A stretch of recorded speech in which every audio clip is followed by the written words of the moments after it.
Hello, everyone, and welcome to this very special edition of Through Conversations podcast, where we explore the truth through conversations with the most brilliant minds. And today, in front of me, is a very special guest indeed, Virginia Postrel. Virginia, thank you so much for joining me today. It's a delight. Thank you for inviting me. I'm excited because not only you've written books, but you also hosted podcasts. So it's always fun to host a fellow podcaster. It's always a fun perspective. And right where we started recording, we were just discussing, some of the questions. And I think that let's just get right into it, 0 to Sure. 100. We were discussing aesthetics. Right. And on my perspective, as I was mentioning, for our listeners to understand the, backdoor conversations that happen before we record, is that it seems as though Generation Z, my generation, younger generations are very hyper digital, image saturated world that we live in. We don't Right. really appreciate aesthetics. And on your perspective, from your writings and your work, you argue that aesthetics is a form of communication. And Right. so my question here is, what is that communication? How can we understand aesthetics in that sense? And how do you see the 21st century of aesthetics and how we engage with the creations that we make? What do Right. they say about us? Right. So my work on aesthetics, which I goes back to a book that I published. I basically wrote it around the turn of the century. It came out in 2003 called The Substance of Style.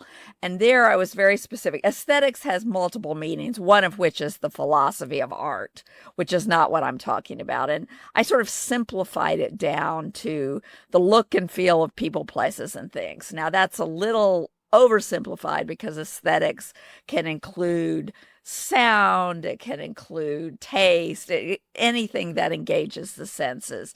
But what I was trying to say is that we human beings are tactile sensory creatures, and we have rational minds, and we worry about the function of things, but we also worry about, or we're moved by how things look, how things feel, how their sensory qualities. And at that during that period, during the period I was working on the book, the, a shift was occurring in the world of I guess you'd say primarily in the world of business, Yeah. which is that it used to be that aesthetics was something that there are specific fields. If you were in fashion or apparel design, you'd worry about aesthetics. But if you were making a business hotel, you worried about other things. You worried about function. If you were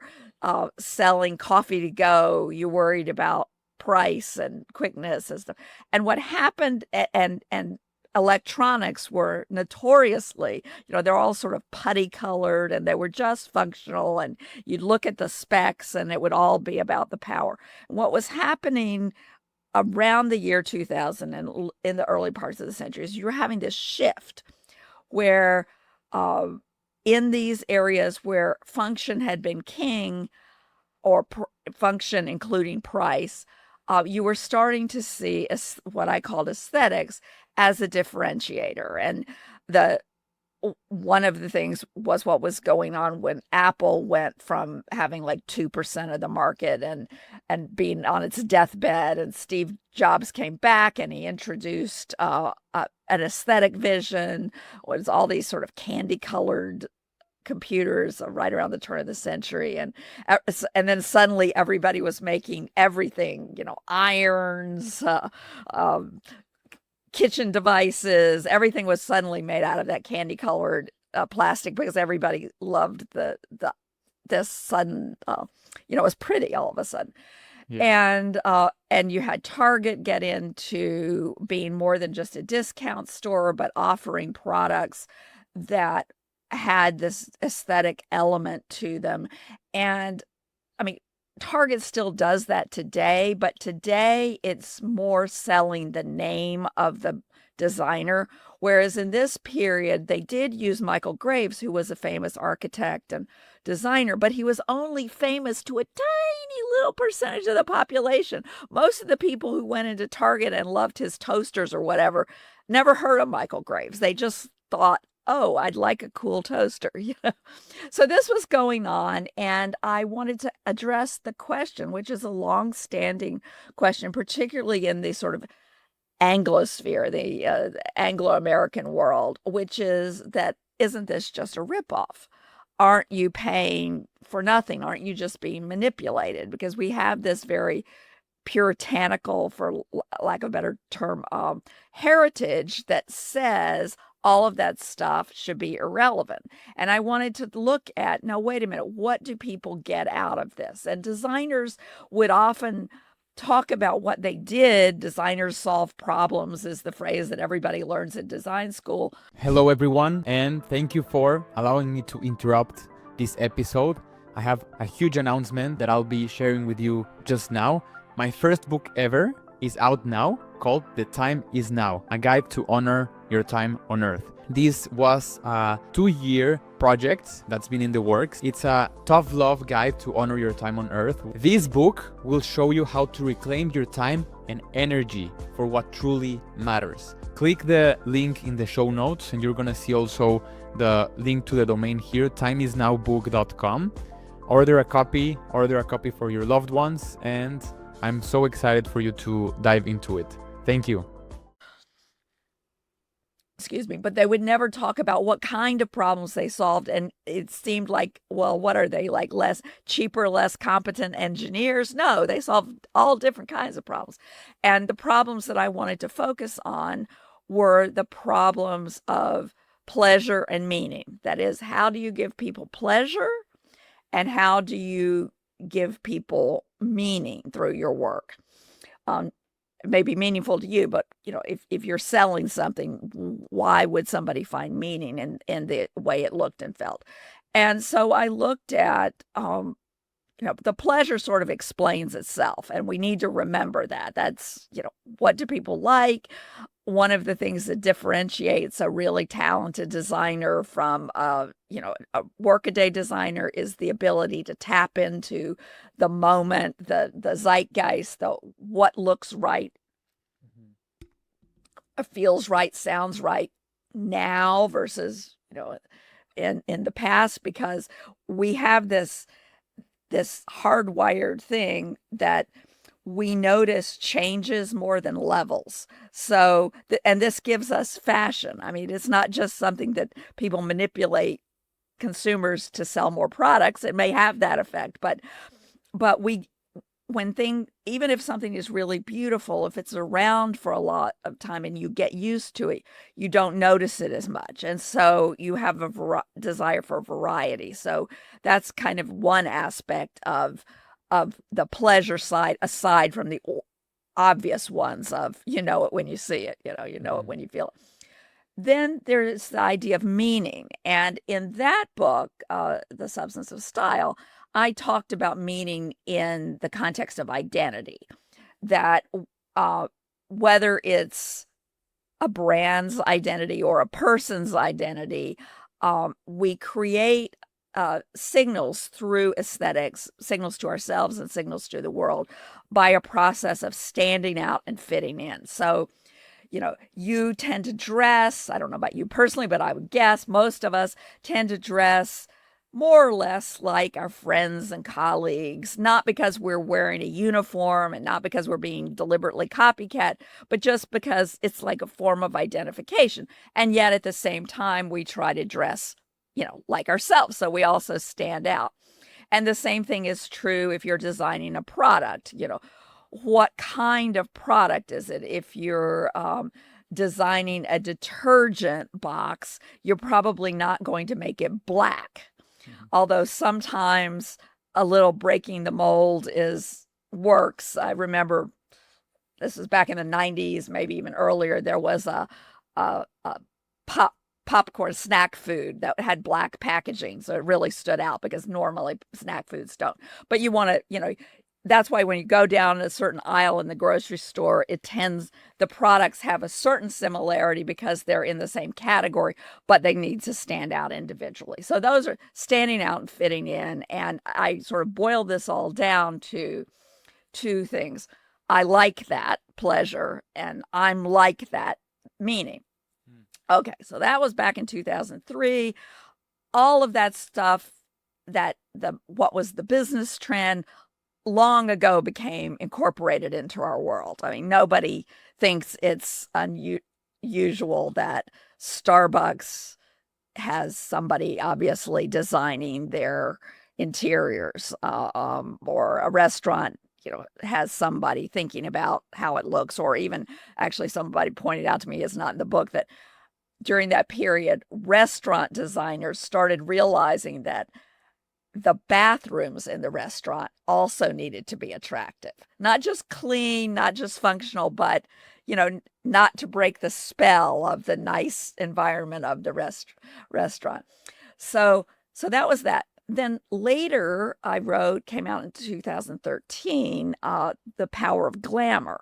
Mm-hmm. And this was very much, you use the phrase, a form of communication. And there I was thinking about glamour as a sort of subset, you might say, of aesthetics, that is a form of communication that we identify not by it's about fashion, or it's about celebrity, or it's about furniture, or whatever, but by the effect it has. So think about humor. Humor works this way. How do we know something is funny? We know because of the way the audience reacts. And the same thing is true with glamour.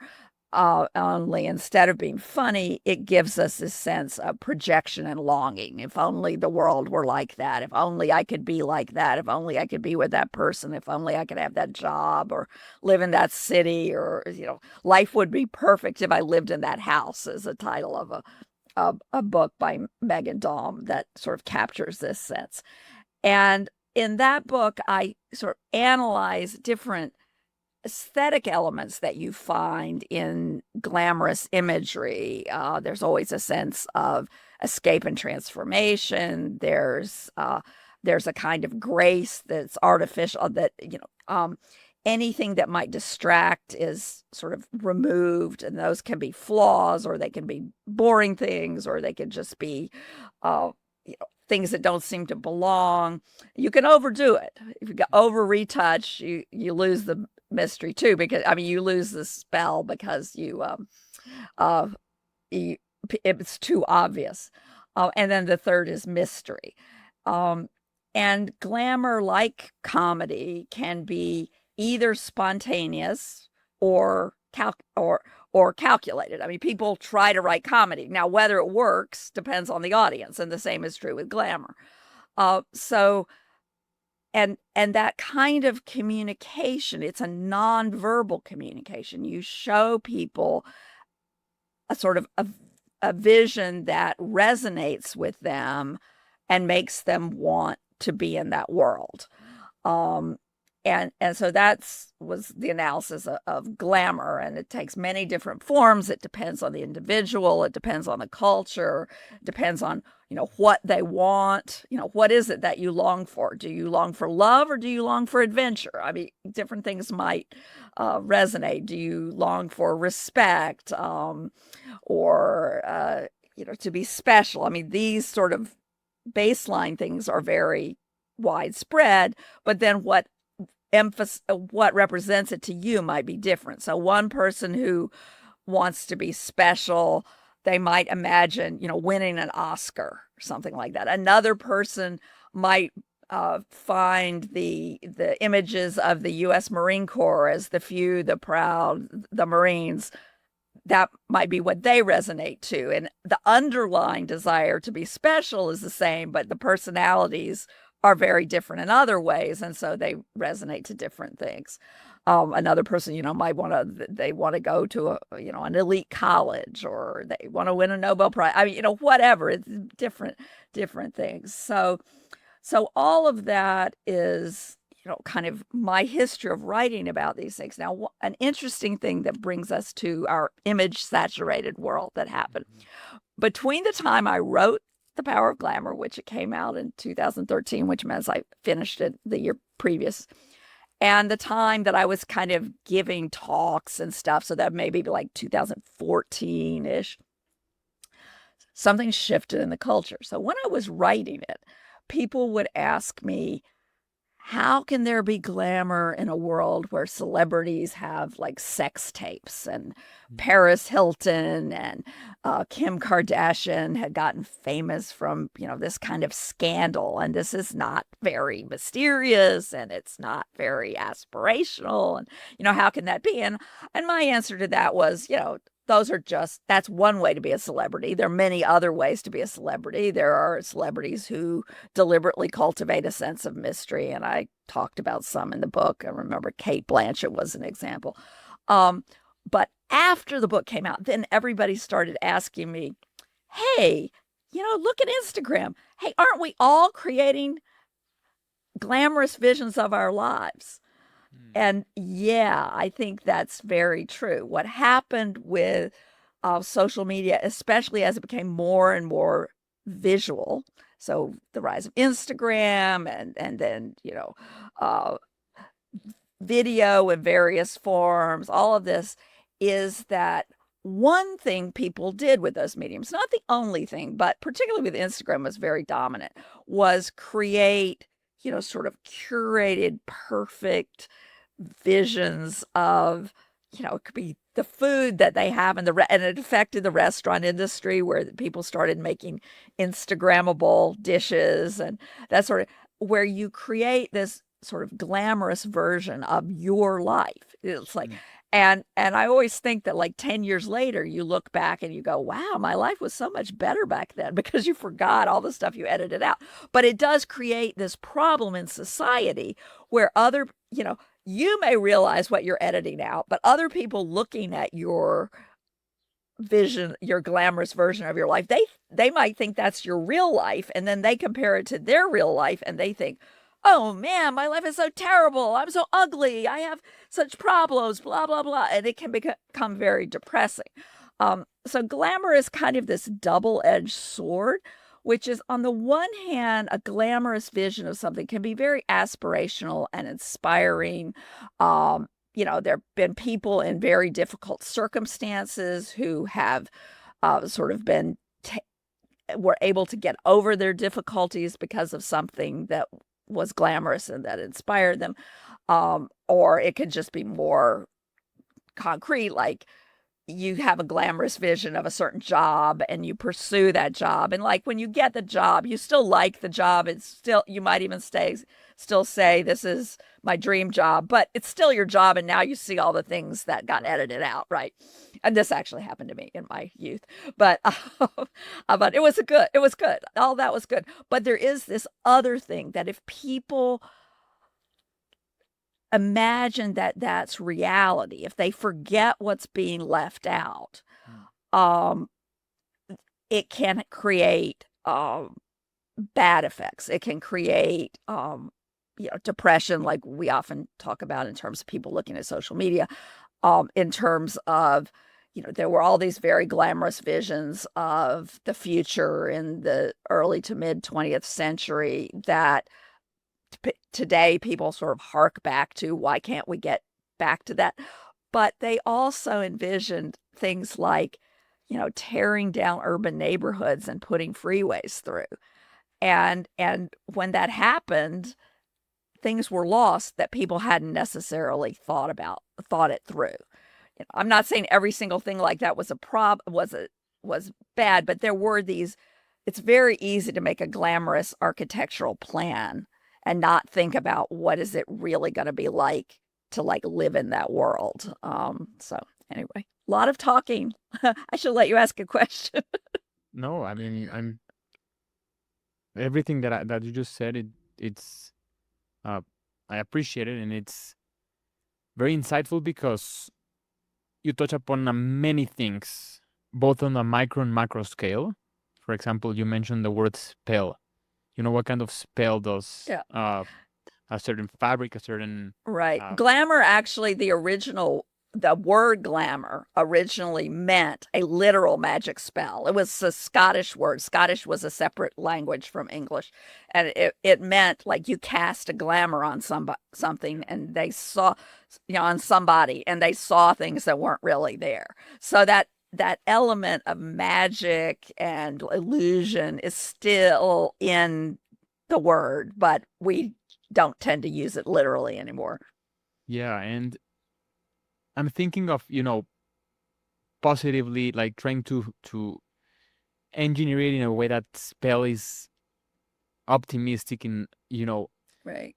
I think of what you just said, also like connecting it with to the parking lots, or freeways, Right, right, the architecture of our cities, of American cities, not to really critique our own, but maybe we can speak on our own more confidently, I'd right, say. right, right.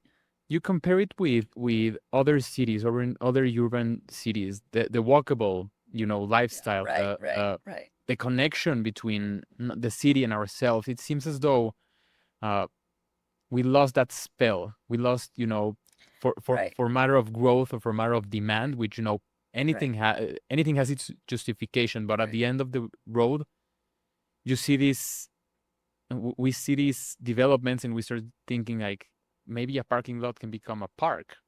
Right. Or a No. parking lot can become, you know, an apartment complex. Now, to be fair about parking lots, when they're not mandatory, especially in downtown, because I did some research on this when I was living in Dallas, there are often ways that people are speculating on the real estate. Like they think the land will be more valuable in the future, so they just leave it as a parking lot so they get a little income, but it's really an investment. But yeah, I mean, we had there was this very powerful vision um, in coming out of World War II. It started before that, but that was particularly, after the war of people, before I'm going to overgeneralize that, but before the war, basically you either had people living in cities which were crowded and noisy and dirty, um, or living on farms, which were isolated and often subject to a lot of economic stress and, didn't have cultural amenities. And, and so in this, now obviously there were people in between, but not like today. I mean, in the post-war period, the people in between became dominant. There was this vision of, okay, we don't like these tenements and we don't like these crowded city apartments and we don't like all the noise and grime, but we also don't like the farm. And what we want is everybody to sort of have their own house with a little plot of land around it, and the kids can play, and it'll be safe, and it'll be clean, and it'll be new. And this is called the suburbs, in America and also in some other countries. What's in the suburbs varies from country to country, but that was definitely the sort of American dream, so called. And to a large degree, and in order to enable that, you needed more roads, because it was in order to get people to their jobs efficiently. Even if they took a train, they had to drive to the train, and there was also this, I think, really misguided idea of separating the houses from all the commercial elements. See, I think you could have had the suburbs, but still had commercial streets within walking distance. I mean, I sort of live in that sort of a neighborhood in Los Angeles. Um, but that was an ideal, and it was an ideal that appealed to people because they wanted the space, they wanted the greenery, they wanted, they knew all the problems with the city Mm. or the farm, but they didn't know the problems of the suburbs. And in the 50s and early 60s, there's this tremendous literature that's been largely forgotten about, the isolated mother in the suburbs and how what a horrible existence it is. And then the other thing that was happening in this period, which is a really big literature that's been forgotten, was a lot of men would go to work for these large corporations, which would just move them around the country willy-nilly. And they would have to uproot their families. And, it was part of a growing economy, but people didn't, especially coming out of the Depression, a lot of people didn't feel like they had the ability to say no. And that changed, especially when lots of women entered the workforce and you started to have two career couples, and also the baby boomers were a little more economically secure feeling than their parents because they hadn't known that sort of real poverty. Anyway, so that was that was part of it. And then the other thing was the vision of the city, because cities didn't go away, had been very much shaped by these concrete jungles, which look great in pictures, but there was this, it wasn't just freeways. I mean, because I think we could have the freeways would have been traumatic in some ways, but we could have managed it. But the other thing that happened in city after city, and even small cities like, Charlotte, North Carolina, is there was slum clearance. And the idea was we'll make everything nice by just tearing down the cheap housing that poor people live in. And we'll build some towers for the new towers, public housing for the poor people to live in. And you destroy the neighborhoods, and you destroy a lot of the ways that people looked out for each other, and some of the ways that crime was kept down, and some of those things. And that was a really bad experiment. And I would say it was, at least there were lots of things driving it, but a lot of it was these glamorous images of the city of the future. Mm-hmm. Yeah. So I think when we look forward, I'm not against glamour. I'm not for it. I'm not against it. It's a tool. It's a thing. It can be good or bad. We need to think, especially people who are thinking about creating positive visions of the future, they need to think about, like, what are they leaving out that might be important. And it's and also, I mean, even in the walkable cities, okay, Yeah. which I think is I mean, I like that lifestyle myself, but I think it has a kind of glamour to it too, because especially among people who don't want it to be compatible with cars. For the first 4 years I was out of school, I lived in cities with no car. And then for like 14 years, 12, or a long time, my husband and I had one car in LA, and it worked because our jobs weren't that far apart. But when I was living without a car, a huge issue was like getting groceries. It's like, it's much easier to get groceries if you have a car. And I was just in my early 20s and fit, and wasn't juggling kids or anything like that. It was just me and my groceries. And the bottom line was I ended up eating out a lot more than I should have for my budget. So I think when you think about a walkable city, or a more livable vision of a city, you don't want to make it so kind of twee. You need and I mean, I've spent a lot of time in, for example, Milan, in downtown Milan, and because I was studying Italian, and there are supermarkets there. I mean, they're legitimate. They're not bodegas. They're legitimate supermarkets. Maybe not as big as one you'd find in, as a Walmart superstore or something, but they are large, and people do have to go frequently because they're walking their groceries to their house. But that kind of thing is something that often gets left out of visions of, the walkable city or the transit-oriented city. Another thing I've seen a lot is women with babies. I've seen this, people complaining on social media, but... And I'm excited to also announce that I'm going to open, through conversations, to a members exclusive section only, where you'll be able to access episodes earlier. I'm going to create so many perks for you that I'm excited for. I wanted to get the best value possible, and I've been thinking on how to do it. I want to give you access to early videos. I want to give you also access to, when I record an interview, that you have access real time to just watch while we record, and also to have a live stream, meaning that you can tune in and ask your own questions, your Q&A to some of your favorite guests, and also some of the guests that you don't really know yet, but you would love to hear. And also that way you have some sort of skin in the game, as you're supporting the podcast in some way, and you're more invested in the success of it. And so I'm excited for this. If you have a place like New York or London where you rely very heavily on subways, and those subways have a lot of steps, if there's not an elevator, it's a huge problem for mothers with strollers, or for anybody obviously in a wheelchair, or anybody with luggage, as I know from experience in London. So what are you leaving out in this vision of the beautiful city, and can you put it back in? Yeah, I think that more so in terms of you know what we're trying to build for the future is the kind of holistic. This was a thought I had Mm-hmm.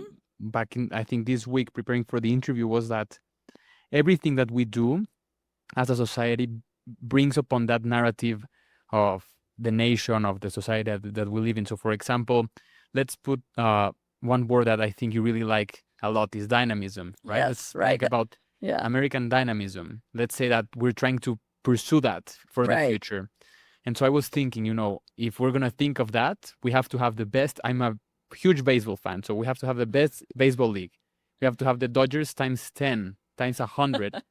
We have to have the best soccer league, the best technology, all of that. And then I keep thinking of, what about our infrastructure? What about our yeah, fashion? What about our right, aesthetics? And so right, I envision, you mentioned Milan, you mentioned Italy, and the right, contrast is just wild. Our cities, while efficient and while built for a purpose, for suburban growth and for, an American dream that might be a bit challenged now with current technologies. And what does an American dream right, look like for Gen Z, for my generation, right, for right, younger generations? And so right. that's, here, maybe not my pushback, but, I would love to hear your No, insights it's, on. it's it's a difficult question, and we're in a period of tremendous technological change, which is only going to accelerate over the next, say 5 years, around AI. I mean, there are other technologies that are important, but that's the obvious one. And I don't think anybody knows what things are going to look like. At the end, not that anything ever comes to an end, but say 5 years from now or 10 years from now, I have nieces and nephews who are recent college graduates, and I think, like, not that they've asked me, but like, what advice would I give them? I have no idea, you know, because there are no guarantees. It's things that people thought were. I actually think my nephew, who is a carpenter, he's in the best position. I mean, I also have a nephew who's like so smart working in Silicon Valley. I think he'll be fine just because he's like major talent. But even, I mean, everybody else is talented. It's just if you trained in engineering or whatever, it's not as that's the kind of company that is not hiring now. So it's very, very tricky. Um, it I I think Okay, so let me talk a little bit about what I mean when I say dynamism, because I don't just mean change and I don't just mean greatness. And this goes back to my first book, which is having a little resurgence, which came out in 1998, and it's called The Future and Its Enemies. And there I contrast ideas of dynamism with ideas of stasis. And what I mean by dynamism is a vision of the future that is very bottom up. So, and it's driven very much by dissatisfaction, not just dissatisfaction with the world in general, but dissatisfaction with specific things. Like, I think that I would like to work to make my city more friendly to walkable neighborhoods. That would be more of a public policy thing, but it could also be like, I want to go into I want to be a developer and I want to build this kind of housing that I think we're lacking. Um, and there's a phrase that I use there that I took from, excuse me, that I took from a guy named Henry Petrosky, who was a civil engineering professor and wrote a lot of popular books about innovation, and mostly either about civil engineering or about artifacts like paper clips and such. But he has this phrase, form follows failure. And the idea is that anytime you have something, you have this bottle, and as soon as you have it, even if it totally meets everything you were hoping, as soon as you have it and you use it, you start to see ways it could be improved, or things that you don't like about it. And so this is not about sort of glamour where you've deliberately omitted things. This is just, until you have the experience, you don't see what is dissatisfying about it. And I think that's true at a micro level with products or articles or recipes or, whatever. But it's also true at a macro level, and, where we can become dissatisfied with the way our cities work, or whatever. And that's much harder. But I think that it tends to be most successful when there's a kind of bottom up process of experimentation, competition, correction, people learning from what's been done, what went wrong, all of that sort of stuff. And you need to make it possible for different people to try different things, whether those are business models or whether those are, housing plans, or even religions. I mean, our most dynamic in the U.S., our most dynamic market segment, if you will, is religion because of the First Amendment. So anybody can start their own religion. It doesn't mean anybody else is going to believe it, but you can try. And all the long established faiths compete with each other, and compete with and evolve over time, and compete with non-faith as well. So that's what I mean by dynamism. So then when you start to talk about like baseball, interestingly, I was just working on an article which will come out in the distant future about the early days of television. And television had this huge problem because so you have TV sets, so you want to sell the TV sets. They're very expensive. They cost in $25. A cheap one costs $2,500, $3,000, and the country is much poor. So you want to buy TV sets. People don't want to buy a TV set if there's nothing to watch, and you need a lot, to justify it. But people can't make the shows unless there's an audience to justify the advertising. And Americans in particular, this was dealt with differently in different countries, but Americans did not want to pay anything for TV other than for the set. They didn't want to pay for the programming because they were used to free advertising supported radio. So how did you get out of this problem? The answer was sports. Because the sports already had the stars, they already had the arenas, they already had the fans. It solved a lot of the problems. But it was tough on baseball. And I think to this day it's tough because radio baseball was really exciting because the announcers had this really fast way of talking, and they would make everything seem super high stakes. But now, I'm not a baseball fan. I confess I'm an anti-baseball fan. I'm a basketball fan. But anyway, baseball is a more leisurely sport, and the field is big relative to, say, a boxing ring. Boxing was the first kind of successful televised sport. And if even today, where you have high definition and everything, if you focus, if you're just focusing on the batter and the pitcher, you're not seeing a lot of what's happening on the field that people could see at a stadium. So baseball had a really hard time. And I think that it actually, over time, I mean, baseball is still obviously popular, but I think it's been superseded in the U.S. by football in terms of popularity because of that technological change. And certainly the technology. I mean, there obviously in any sport there's lots of things, but another thing about sports is that you can fool with the rules. Like, and when do you want to fool with the rules, and when do you not want to fool with the rules is a tough question. But it's definitely sporting competitions are really interesting because they are competitions. And so if one team finds something that works, I mean, you saw this in the analytics revolution. If one team finds something that works really well and they start to win at a lower price, then it gets copied. And then, of course, a lot of the advantages go away. But you see these, because it's such a fiercely competitive arena, any kind of sports, it is dynamic, and I think it does push people toward excellence, the individual um, athletes and also the organizations.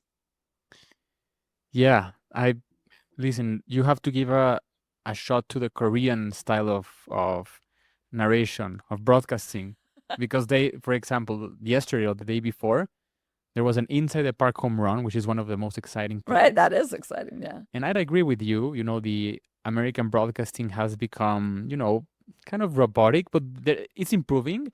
But then you switch into the Korean or Japanese broadcasting, and they're screaming and yelling, and Yeah, it's yeah. like it pumps you up. Right. So The same thing is true with soccer. You watch a Mexican soccer match yes, and it's like goal. I mean, it's like very exciting. Now, I don't, yeah, I don't do that very often, but yeah, yeah, right, and it's all of this is to say that there's a lot of shifting tides all around us, especially, I can sense it I'm not speaking on behalf of Gen Z. I'm not like right, the right, spokesperson for everyone, but I am sensing, from what you say about your own family is that it's it's ironic that the engineerings, uh, you know, the techs, all of those sort of things build this world for them to be automated, for those roles to be automated. And then now we have to touch upon our humanities in a way, yeah, right? Like yeah, right, being a carpenter or being, working with our hands and right, psychology, even right. though AI can help with Right, psychology. right. Well, although it can't, yeah, there's a question about AI, like it might not be tough Confirming, enough okay. as Yeah, as a therapist. Like it might just reinforce people right. because it's too agreeable. But yeah, yeah. And interestingly, my nephew, who's the carpenter, uh, his mom is a psychologist. So there you go. My brother's a One of psychologist, so one of his moms.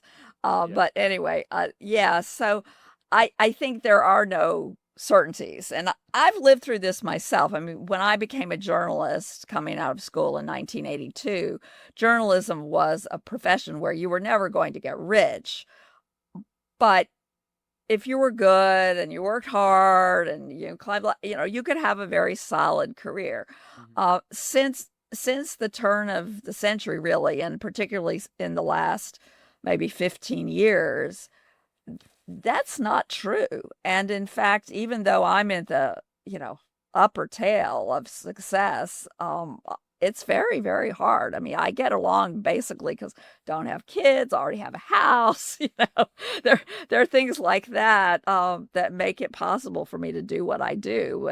But certainly and in the mid 1980s or even in 2000, you would have well in 2000, if you'd been really smart, you might have figured it out. Mm. Esther Dyson wrote a column in her newsletter. It was in 1994 that was later published in Wired in 1995, arguing that essentially because of just the sheer volume, the value of writing was going to go to zero, the price, and that people would have to get compensated for performance. And that she was using an analogy to music, and that something similar has happened in music. That all these things that can be digitized and also where you can make the tools widely available. It's great for people who want an opportunity to be creative. You can Mhm. do all kinds of things that you need to have a Hollywood studio before, which limited to a small people or a small person, or you needed to, own a printing press. Um, so a lot more people can follow their creative ideas, but it's much harder to make a buck at it. Yeah. um, yeah. So Yeah, and it seems as though that brings me to the first part of our conversation, aesthetics and beauty. And right, it's, the volume that AI can output in my writing or anyone's writing is just right. insane on one hand, but on the other is, are we flooding ourselves with again the same bland, uh, just automatic aesthetics, or how Right, do you think right. we can bring Yeah, back? and this is something where I think it's very hard I can talk about what's around today, and it does tend to be bland. I mean, I will admit for my Substack, sometimes I use AI to create illustrations. Although I don't lean on it all the time. A lot of times I'll go find a painting on a museum site or a photo in the archives at the Library of Congress because I don't just want to have that same look. Yeah. But there is this question because these systems, these generative AI systems, work by taking everything that's gone before that they have in their sort of that they've been trained on and anticipating how it would do something. And that is, I mean, that sort of recombination of the past is one way that progress happens and things get invented. It is a totally legitimate form of innovation that everybody in the whole history of humanity has used. But it doesn't have the sort of creative spark that makes things outstanding. So I think it's much more the case, but I think it's somewhat analogous to the situation in the early 2000s when I was writing The Substance of Style. One of the things that I pointed out was that what was happening in graphic design. Now, if you went back to like when I graduated from college in 1982, I worked on the school newspaper. So my roommate and I were able to get our resumes typeset. This was really exciting. We actually had to pay $20 each just to pay for the film. Now, what do I mean by typeset? I mean, open up any word processing. I'm nothing fancy, but any word processor, this is what it was. You had fonts, you had italics, you had bold, you had different sizes. That's all it was. But this was a big deal. Okay, so by 10 years later, that was not a big deal. Everybody could do that. Everybody was doing that. Even less than 10 years later. I mean, it really started to change within 4 or 5 years. But by the turn of the century, what was happening was that it wasn't just word processing, but people were starting to have sort of graphic design characteristics embedded in the word processors. They could do shapes or they could have clip art or whatever. And so, like, I remember I collected all these flyers that housekeepers looking for work would leave on my door. And they were all, they all had clip art. They all had different fonts. Some of them were uglier, some of them were better looking. But the point was, never in the past would a housekeeper or their kid have spent time producing a graphic looking flyer. And now you get them and they look completely professional and they're on nice paper and stuff. Well, so what happens? Did all the graphic designers go out of work? Well, a certain amount of routine graphic design did get driven out of work. And certainly there used to be people who were like paste up artists and things like that, where they were dealing with the physical stuff that went away because it's all done on computers. But as the price dropped, the demand went through the roof. I mean, now everything has to be, and so there's still lots of people making a living doing graphic design and web design and interaction design and all kinds of digital design. One question, and especially if you want something special, it's like it's easy enough for me, Virginia Postrel, who has no particular graphic design knowledge or training, certainly no training, to make something that's not hideous. Partly because I know where the dangers are. But I can't make something that's really great. I'm not going to design a really great logo. I need, or an illustration or whatever. I need to hire somebody who knows what they're doing. So the question is AI going to be like the person that I now hire, or are they going to be like or is AI going to serve the purpose of the sort of the programs that everybody uses? Is it just going to raise the bar of our expectations?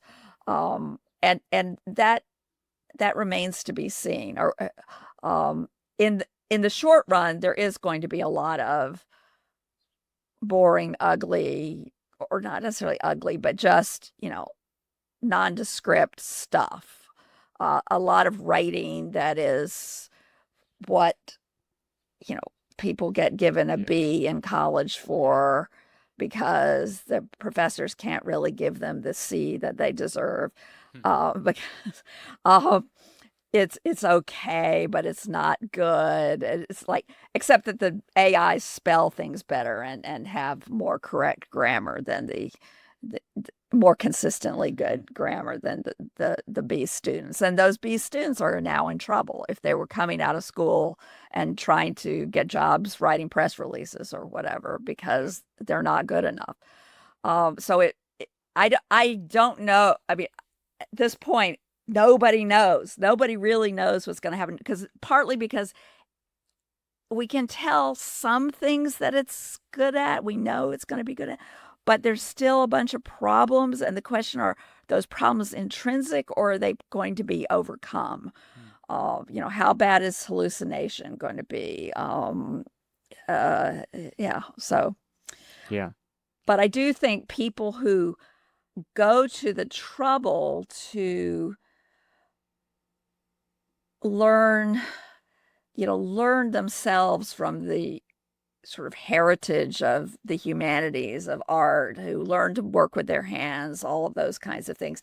They those things have they're they're intrinsically good. Like, you will get stuff out of them even if it doesn't pay you money. So it's worth doing. And it's just like people who like sports and do athletics, and very few people are professional athletes, but lots of people do sports.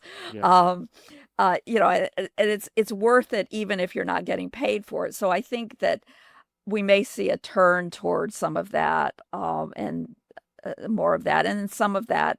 As I say, I do have great confidence in my very talented woodworker, carpenter nephew's ability to make a living.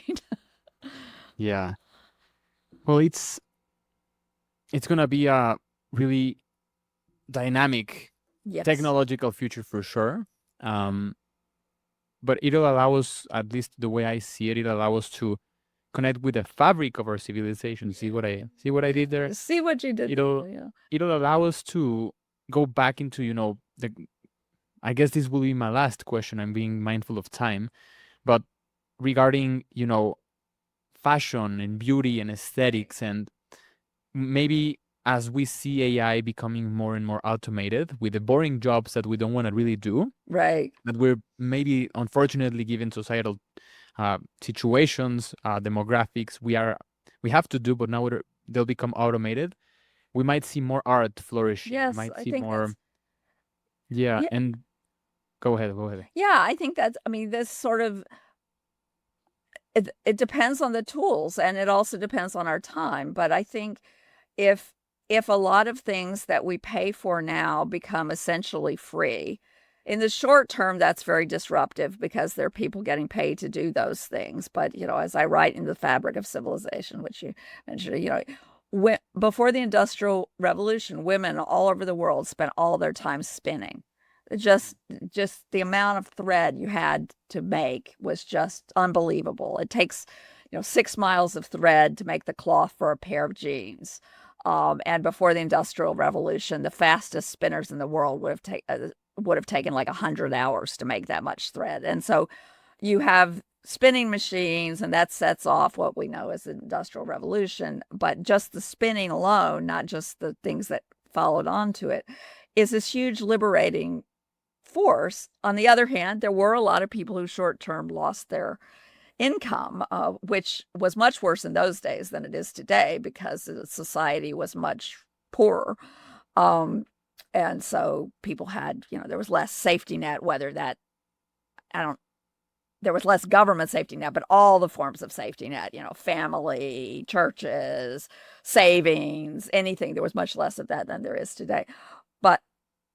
But that also made it possible, all that time that was released made it possible for people to do other things. Mhm. And the world we live in today, it's made possible by all the things that were automated starting in the late 18th century and going into the 19th and 20th centuries.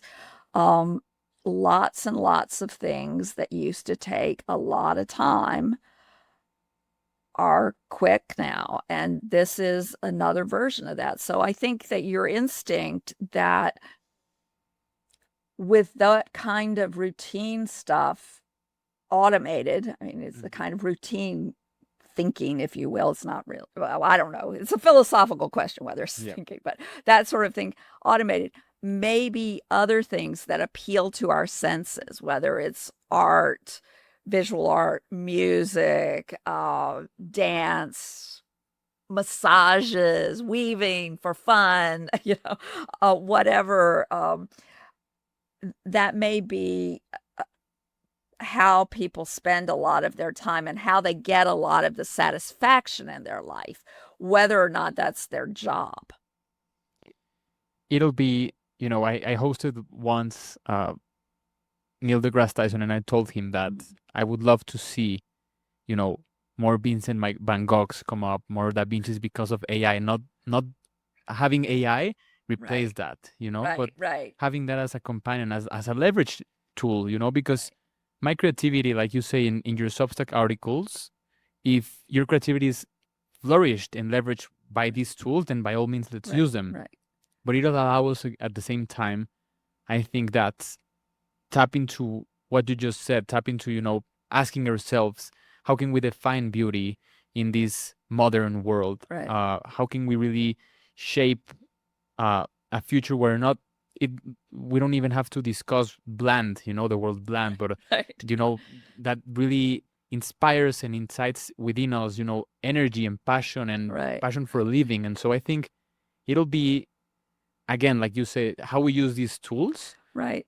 Yeah, I mean, But yeah, one thing that I heard this very good talk, it's actually must be nearly 2 years ago by somebody who it was about the use of generative AI in the sort of in movies, TV, video. And he was very big on that. I mean, he's a creative. He's just like, the fact that you could brainstorm much more easily using, and you could storyboard, maybe not the final storyboards, but you could sort of get your ideas in a visual form. And I can definitely understand this in fashion design or whatever. You can get a lot more examples and then figure out what you really like. And it's just like, you know, when I started as a journalist, we were a little behind the curve. But certainly when I was a guy, we wrote on manual typewriters, which were faster than writing by hand. And we literally cut and pasted. Like it was like, oh, I want to move this paragraph, get the scissors out, get the tape out. And, very quickly, I'm not really from the, ancient times as much as it sounds like, but very within a few years, just a couple years, we were doing everything on computers. Um, and that didn't necessarily make us faster. It made us try harder to get things exactly right because it was easier to revise. And so this is one reason people say, you don't see all the computers in the productivity statistics because people fool around with things more. They try to get them better. And I'm sure if you talk to people who, you know, were graphic designers or people who were doing fashion design on a computer versus by hand or whatever, I'm sure it's the same thing. It's when you can do things faster, it doesn't necessarily make you more productive in the sense of turning out more product. It may make you more productive in the sense of doing a better job or feeling more satisfied with the work you turn out. So that's one possibility. And I think you're onto something that, it would be nice to see a world where people use these powerful tools to enhance human creativity. 100%. Yeah, that would be the biggest breakthrough, for that to be a companion of what Yeah. we can achieve.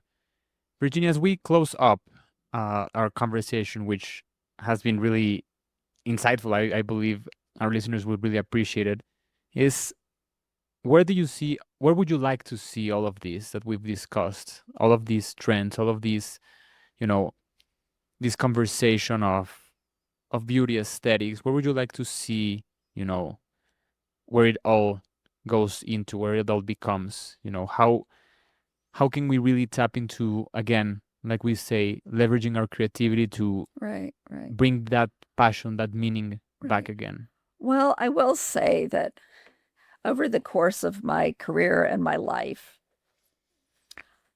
I've focused on different things. There was a time in my life where I focused a lot on politics.